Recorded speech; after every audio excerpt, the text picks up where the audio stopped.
Howdy hackers, and welcome to another episode of FairLight TV. This time we will dig into one of the more recent cracks we have done for the group. It's Star Hawx. H-A-W-X. Yeah, well, you can spell it like you like, the way you like. That is how the game developer has spelled it. So we will look into the mechanics of deconstructing the game, applying the trainer, and then reconstructing the game. So that's the process we're looking into today. So over to that section. Alright, so let's drag and drop it here. Dropping it. Let's see, it's just one file, so this is the original that we got. And let's run it. Oh. Yeah, it's this with many screens. You type in the wrong diagram, in the wrong screen, and in the wrong window on the wrong screen, and all that. Okay, so this is first of all crunched. So what we will do now is look into kind of peeling the layers off the onion. The first layer, the outer layer of the onion is crunching.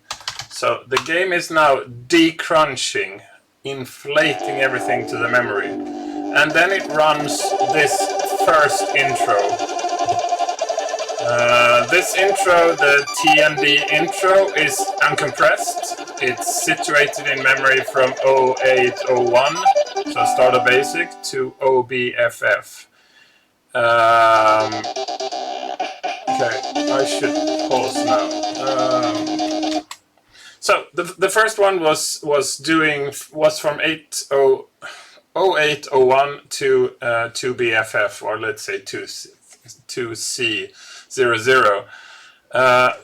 And that runs, you don't have to press space or anything. And when it's done, it's copying down the segments from 2C100 up basically to the end of memory, and it's copying that to 0801. So what you see now on the screen is the loading picture, or loading picture. There is no real loading. This is sort of a depack picture. And that one is now in a segment which is also uncompressed. It's just copied down.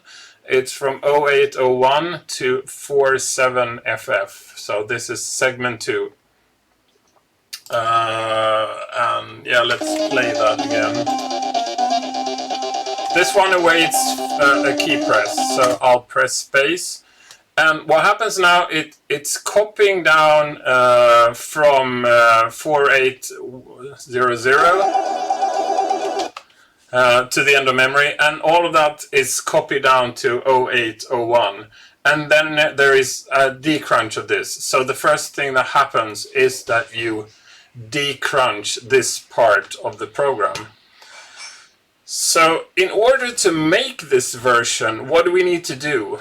Well, first of all, we need to stop the execution just before it launches a new part. So let it decrunch and stop it before it launches this TND intro, and save that out. Okay.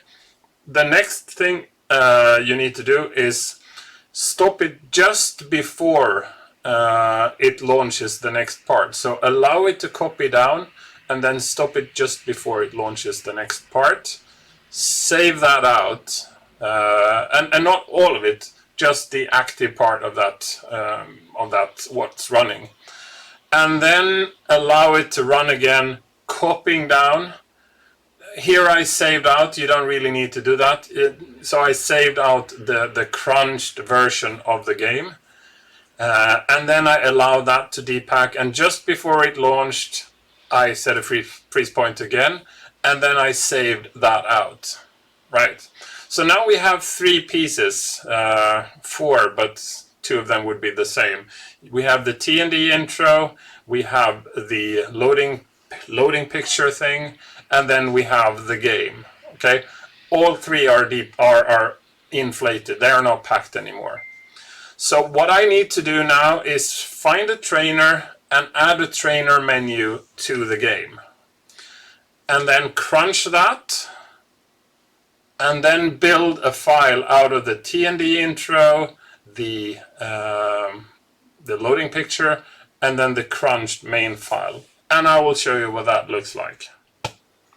Okay, so what I do here is this is for generating the file, the end result. So I import my trainer macro, and if you've seen the previous episode, you know that I use the trainer macro, so I can easily implement trainers by just adding like one row which contains the poke and a reference to the text to print. And these are parameters that my trainer menu uses, and I will show you these. So I place my trainer here at CB50. That's sort of the end of the game is around CB, and then something less than 50.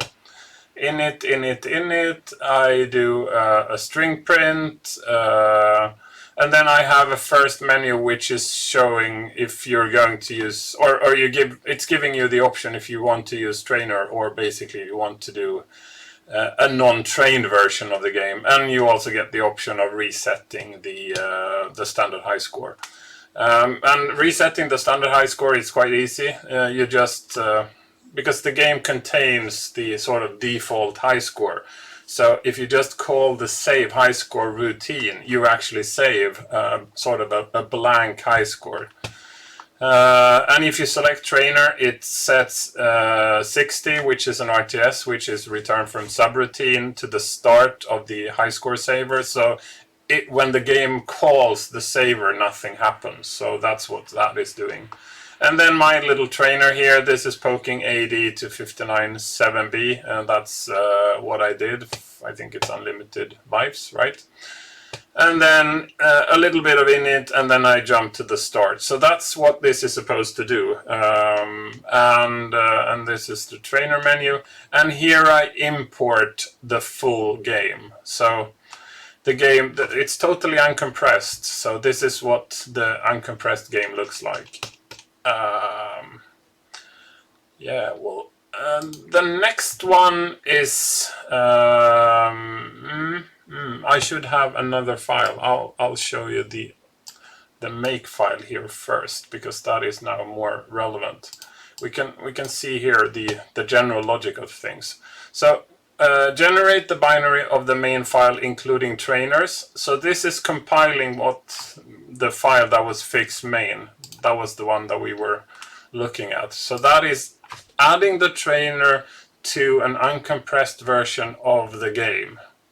Okay, and then I call xmizer with a number of parameters, so that crunches that file and places the end result in the temporary folder of this project. The next thing is doing is calling another assembler file, which is fix files, and we will have a look at that one.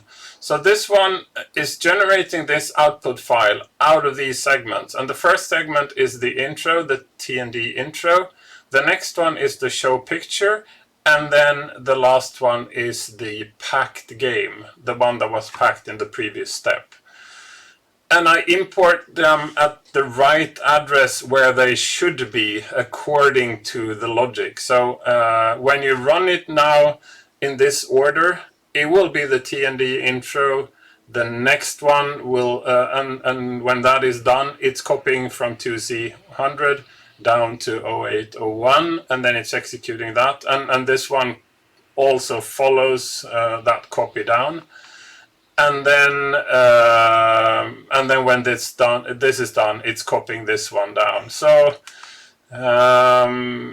yeah, I don't think there is much to explain about this. Let's go back to the make file here. So, and this one is just copying because if I run the assembler inside a directory, it cannot reach sort of outside of that directory. So that's. So before assembling my FairLight intro, I need to have the sort of payload copy there. So here I add the intro in front of this chunk that was generated out of this. and then I run Xmizer on top of that, and then I call build D64. And build D64 is this. I generate a D64 file. This is the name of it, and then the ID, and this is the name that you see on the D64. This is where it fetches that file from. And then there is also a star note. That's separate in the process. I haven't shown you the process of the note. We can have that in a later episode, but for now we're just assuming that somebody typed the note and we wanted to add that to our project. So I imported it here. And this portion here is the FairLight logo that you will eventually see. So when I run this, and I don't have all the files, so you can't actually kind of see me press or run the make file, because yeah, it's not properly set up. I've just shown you the files. But when I run this, it builds everything basically from the extracted files and then constructs the D64 in the other end. That's sort of the very handy way. If I want to make a minimal patch here because the init didn't come out right, or my poke didn't come out right, or if I want to add another trainer, basically here what I can do is add another yes/no trainer, add a new poke, and then add a new text, and I'm done. I would have a new trainer, and then I just press F8 or I manually run the make file. If I do that, I would have a new version in a new D64 with that additional function also applied to that version. So that's how we do it. I should possibly also show you the ultimate result to see how it looks when the onion is sort of reconstructed. So let's go to that. Okay.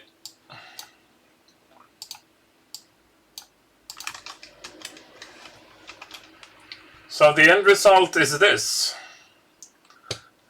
If you remember the build D64 file I had, you would see here that Star Hawx Plus was imported from somewhere in my PC file system, and Star Note was implemented from some other place in my file system. This is the logo that you saw, the block of text. That looks possibly peculiar. That's the Petsky for the directory art by TNG. And yeah, on this disk there's already the Hall of Fame saved. I'm not really sure if it's updated, but if I enter the trainer menu now and I press save, so this one will just be overwritten. So whatever was in there before is now gone, and it's sort of the standard. What you can also do is just delete it, but out of user friendliness, we want the option to save it. We don't just delete it. So yeah, so we'll just run it.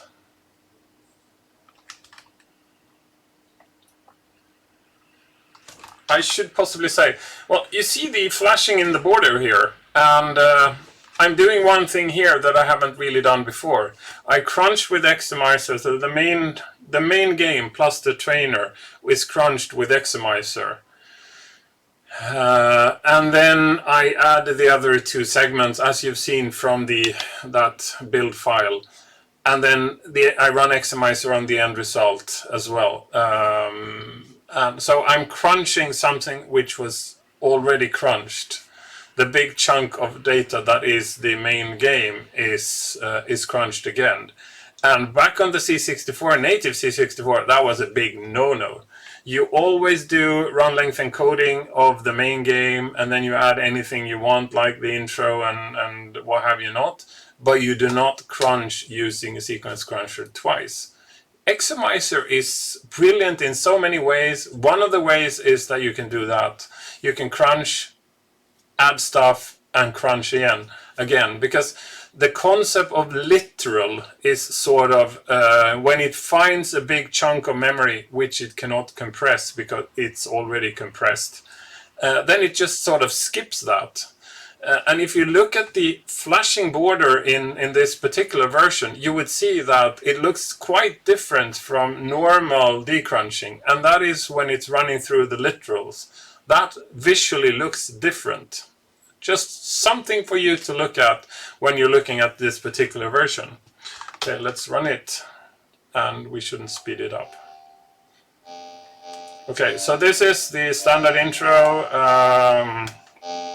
Oh yeah, I will spoil things for you. I'll show you. This is sort of a well-hidden secret. So this green bar here, and this has absolutely nothing to do with this particular version. It's in the FairLight intro as you see it here. The green bar is actually not a bar made of like raster splits. It's a sprite. So it moves up and down. It moves up, and then you change the priority, and it moves down, and you change the priority. That's why it's looking like it's sort of circling the logo.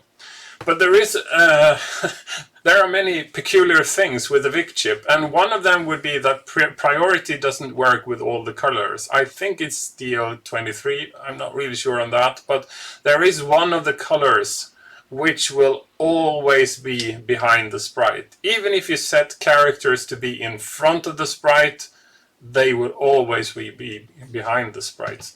If you look at the FairLight logo and you see the dark red, you see that it's sort of gone from where we have the logo. It should be in front because the sprite has a lower priority, but that doesn't work. So the red is there, but it's hiding behind the bar. Priority didn't change. I spoiled that one for you. That cannot never be unseen again. Let's see that again. Like here. You see here on the T, on this very last piece here, you see the red here on the T. That goes up until the here. I mean, if the font or the characters would have priority, you would see red all the way up here. It wouldn't be that the sprite had priority because it should have lower priority. Yeah. Okay. Well. Oh, sorry.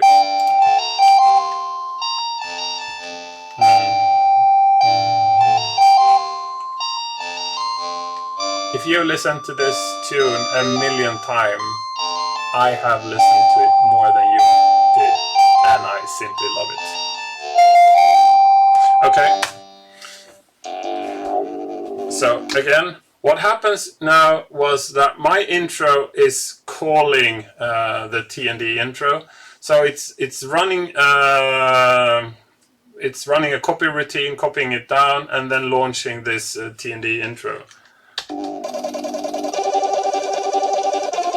And the T&D intro is running as it should, and I don't need to press anything because it's doing its thing.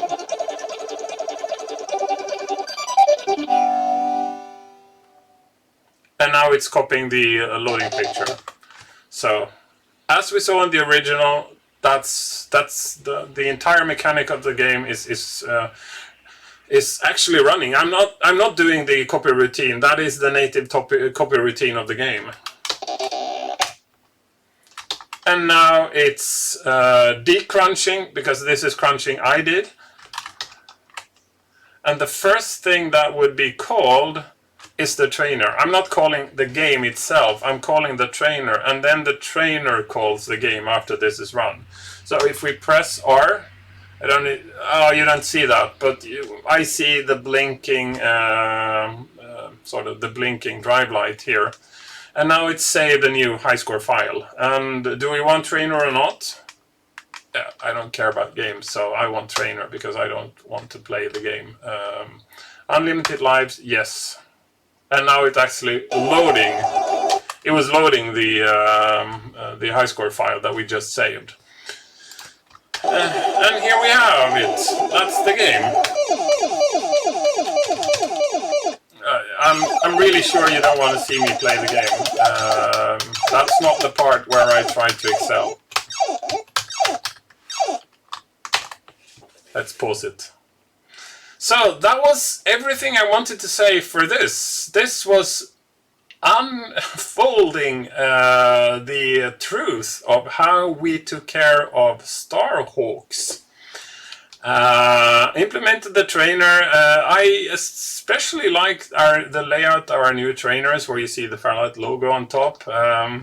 I've taken the liberty of allowing myself to add a number of additional bytes to everything. Normally that would be a big no-no. I wanted to make everything as small as possible, and that logo has no like functional purpose. It's just there for the visuals.